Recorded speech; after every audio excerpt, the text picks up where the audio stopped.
Good morning. It's Tuesday, February 6, 2024. Peace is a path to the prosperity of a nation. Let peace reign. On the news this morning, local vigilantes in River State accuse herders of kidnappings. Court refuses bail for suspected arsonist of Rivers Assembly. Thugs disrupt victory Thanksgiving of Governor Fubara. And on the foreign scene, Britain's King Charles diagnosed with cancer. I'm Ifechukwu Moyoli with the news. Local vigilantes in River State are accusing herders operating in the state of involvement in kidnappings and crop destruction, among others. The chief security officer of Ikwere local government area, Dixon Mbomahon, believes herders were involved in the recent kidnappings in Omuawa community, Obidikwere Road, Iguruta Airport Road, and others. In spite of what over the time the kidnapping is going on, most of the victims that we rescue, they confirm for me that the people that kidnapping is the herders. The first one that we rescue, the victim, we rescue them towards Iguruta, Ipo, and the Eche, because they kidnap them from Airport Road going to Iguruta, then pass through Iguruta, enter towards Ipo, then cross Eche. This is where we rescue the first victim. So what they normally do, inside the kidnap, not see them within Ikwere local government. The Commandant General of the Nigeria Peace Corps, Akelabi Kwawale, also shared his perspective on the matter. Herders are much in kidnapping cases. Where I know, like this LLA last 2 years too, within Alu Aziz in the bush too, they are the one blocking. We the people residing in that region should help, because these persons, they just come out from the bush and do whatever they want to do, run away from it. The other thing is, we in the various regions, we should try and hold the security of our region very well. That is my own stake. Meanwhile, the River State Commissioner of Police, Olatunji Disu, says there is an influx of kidnappers in the state. We are beginning to see influx of Fulani kidnappers into this town as well. We did a little bit of survey moving around. We are beginning to see their settlements. Reacting to this, the South Secretary of Mietiala Cattle Breeders Association of Nigeria, Ozairu Zubeiru, denied claims that herdsmen are involved in kidnapping. They are not serious. It's not true. Because we, the cattle herders, we are not involved in that kidnapping activities. Herders, where they are residing with their family, with their wife, and children everywhere in different areas. Like now, you might arrest somebody. And later, too, you find that, yes, it's planning, but you don't have his family, you don't have his cow, you don't have anything there. As you may know, last week some women blocked the Bayelsa axis of the East-West Road in protest over alleged destruction of their crops and rape by suspected herders. In the meantime, the Assistant Inspector General of Police, River State, Abutu Yaro, says the insecurity is as a result of professional criminals taking criminal act to new levels. He said this on Nigerian 4FM's Morning Crossfire. What we are experiencing is a byproduct of professional criminals taking their act of criminality to another level. And one of the trends we are talking about criminality, because worldwide there are some people who take criminality as a vocation, as a career, and therefore from time to time they invent new methodologies and deepen their acts. The which is not today's phenomenon, but because of our unusual sense of control of issues, which has been part of our system all this while, it has actually accelerated. AIG Yaro, however, spoke on the role of citizens in crime fighting. The expectation is that both the government, both the security agencies, and the larger part of society, the citizens, must have an activated sense of security prevention. It's not an event that only the government or the security agencies can manage. Our own people, urban people, they have the more stake or greater role to play in security. We need to activate our security responsibility. While we believe that we don't have a stake or we don't have some role to play. He called for increased citizens' action to complement police efforts towards curbing crime. The citizens need to react. When you see a kidnapper moving with a victim on the farm, you don't need to run to police to give information. You need to attack. That is citizens' action. What we have been lacking in our country is citizens' action to criminality. It's not sitting down in your room and saying, I'm going to beat you, I've done this. Before, every citizen has a right to attack criminals. Every citizen has a right to make arrest. When you see a crime being committed within your premises, you need to react. Moving on, a federal high court in Abuja has denied bail to 5 people accused of burning the River State House of Assembly complex and killing a Hoda DPO last year. Recall that they were charged with terrorism offenses by the Inspector General of Police, Kayode Wetoku. Their bail applications filed and argued by their lawyer Lukman Fawemi were rejected and dismissed for lack of merit. Justice Mobolaji Olajuwon refused them bail on the ground that they did not provide special circumstances to warrant their release from Kuje Correctional Center, Abuja. He also said terrorism offenses are not bailable. The 5 accused are Chime Iguma Ezebalike, Prince Lukman Oladele, Kenneth Goodluck Basa, Otiga Donald, and Ochweja Thangod. Staying with court stories, a federal high court in Port Harcourt has adjourned the case between the River State Civil Society Organization, RIFSCO, and the State House of Assembly lawmakers to February 26th. Recall that the RIFSCO had sued the River State government and the lawmakers seeking clarification on the interpretation of a section of the Constitution. RIFSCO chairman NFR George Wills spoke to newsmen after the court proceedings. Like we have argued severally, that these battle lawmakers are no longer lawmakers and therefore cannot carry out business of lawmaking for Rivers. And we are saying that the court should graciously, as seen done in the case of the battle lawmakers in a Boeing state and of course in across Rivers. We are on the side of law and we are very sure that the court will give us a victory. For now, the matter was just for mention and the judge has just adjourned the matter to 26th of February just so that every other processes will be consolidated. We are sure of victory and we have no fear because we are on the part of the law. As you may know, the section of the Constitution states that a member of a House of Assembly shall vacate his seat in the House if that person whose election was sponsored by a political party becomes a member of another political party before the expiration of the period for which that House was elected. There have been calls for the seats of the 25 lawmakers in the River State House of Assembly who defected from the PDP to the APC to be declared vacant. Still to come, thugs disrupt victory Thanksgiving of Governor Fubara. Stay with us.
There was a near-crisis situation on Monday as scores of youth smashed canopies and chairs at a rally in Ahoda West local government area of River State. The rally was for the celebration of Supreme Court victory of Governor Siminalayi Fubara. The event was later moved to another location where the council chairman Hope Kiriko showed up to deny any involvement in the initial disruption.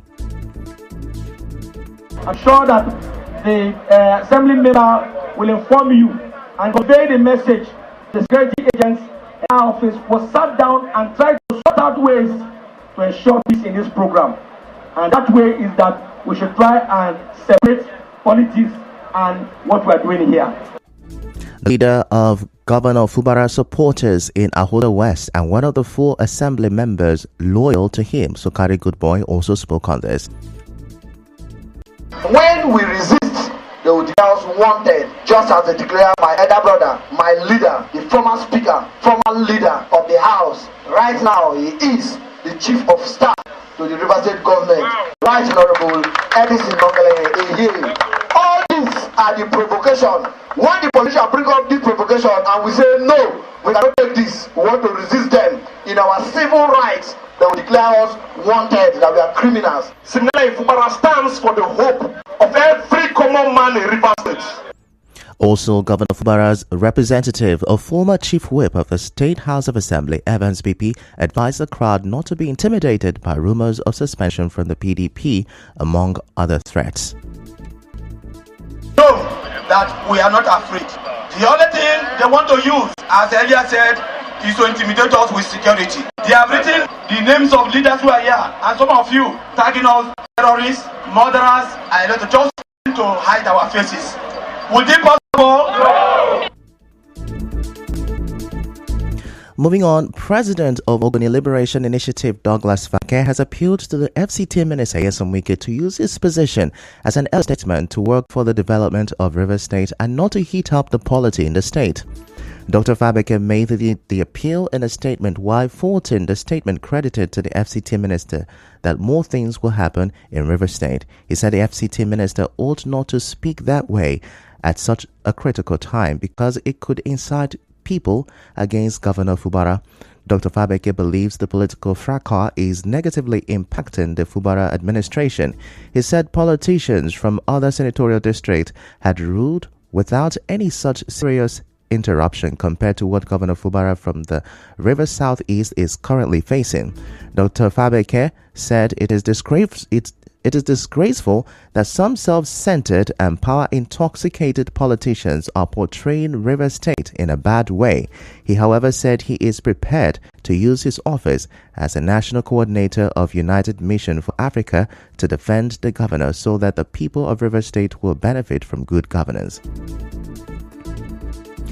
The Egi Clan Forum of Ochoa's paramount rulers of the 17 communities of Egi Kingdom is felicitating Eze Victor Ebu Elenwa Ezegi III, Ezeobuku of Obaland, for his victorious homecoming celebration.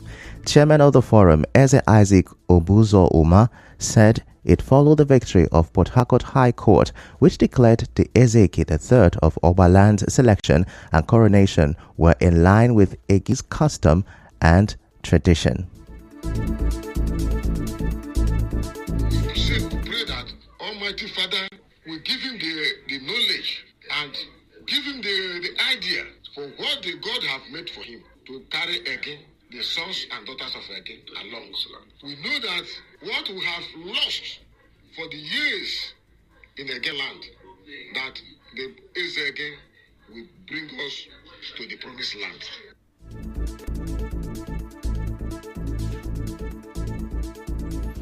Secretary of the Forum and paramount ruler of Egita community, Eze Joko God Power, and the PRO of the Forum and paramount ruler of Obagogo Goro community, Eze Azubike Odrudibia, also spoke. We are proud with that judgment because the judgment has elevated the traditional rulers of Ege land and the entire Ege kingdom. We are happy and we are proud to be with him. My prayer is that God Almighty will give him Solomon wisdom to pilot the affairs of the entire Again land to the promised land. And we are believing and we are sure that his victory has brought to an end the fashion and wrangling leadership crisis in Again land. We are behind him as a good people. And by the grace of God, the Almighty God is going to use him to take Again to the needed level and to the paradise.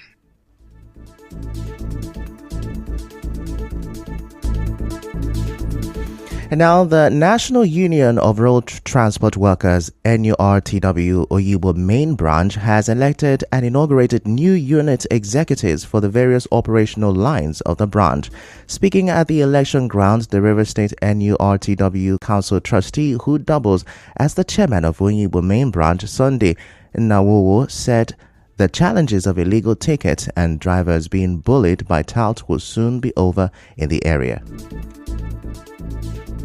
National Union of Road Transport Workers is not an illegal organization. It's a registered union under NLC. Our pragmatic and proactive state chairman, Ambassador Bomatom George, is not myopic of the things the union drivers are going through, from illegal tickets from miscreants on daily basis, bullying of our drivers. All these things soon will be thing of the past. I am also calling on some of our drivers in Oyibo who are agreed to come back to National Union of Road Transport Workers. On the spot, the local government patron, Jackson Weke, tasked drivers in the union to be law-abiding. Union is a branch of government, and so as a union, Oyibo Main Branch that is operating in Oyibo local government area, is expected that we must operate within the ambit of the law of Federal Republic of Nigeria. And again, union is in the residual list of the constitution, that branch of constitution that is being overseen by the local government. And so whatever we are doing, we should make sure that we recognize and accept the fact that we are being supervised by the council. The election and inauguration were supervised by the state branch of NURTW. Now, the president of the Student Union Government SUG at the University of Port Harcourt, Martin Zazerindu Okpara, has launched a free transportation scheme for students of the institution. It followed the refurbishment of monopumps for students in hostels by his administration. Mr. Zazerindu Okpara says free buses will convey students to and fro Abuja campus, Delta campus, Troba campus, Uniport Main Gate and Alakahia between February 5th and 9th, 2024. We kicked off the free transport program, which is part of our special intervention program for students in order to ease transport for the students of the University of Port Harcourt. We did promise during our campaign that we'll do everything to prioritize the welfare of Nigerian students, and here we are keeping to some of those promises through our transportation special intervention program. I want to seize this opportunity to call on well-meaning Nigerians to do well to reach out to students, as this will help them curtail some of the difficulties that people are going through in this particular season. On the spot, the Dean of Student Affairs, Chima Nwokocha, commended the SUG president for prioritizing student welfare. Professor Nwokocha spoke alongside some beneficiaries. This is a very exciting initiative, and it's one that I, as Dean, has always looked for, to have that synergy with the student union government so that we can make life easier for the student. And I thank God for this Martins-led SUG government, and I know that this is just a tip of the iceberg of what he's going to do. Whatever project he does, the student affairs unit is ready to partner with him. Thank you, SUG. God bless you. It's really nice having to know that I'm not paying for my seafare today. I'm really happy. We are excited, and we trust that maybe subsequently we'll be experiencing such. And we also pray that God sustains him, that his leadership session will see more progress. We are calling on the alumni to also come in to assist the students. I'm happy that it's free, and I'm also thankful to the SUG that made this free for us. And now we'll bring you news from around the world. Britain's King Charles has been diagnosed with a form of cancer. Buckingham Palace made this known but did not say the type of cancer. It was discovered during his recent treatment for an enlarged prostate. That's a wrap on the news this morning. Before we go, let's have a look at the major stories. Local vigilantes in River State have accused herders of kidnappings. Court refused bail for suspected arsonist of Rivers Assembly. Thugs disrupted victory Thanksgiving of Governor Fubara in Ahoda West. And on the foreign scene, Britain's King Charles has been diagnosed with cancer. The news was edited by Chioma Ezenwafo. To reach the news team, send an SMS or WhatsApp to 0808-721-7215. I'm Ifechukwu Moyeli. Many thanks for listening.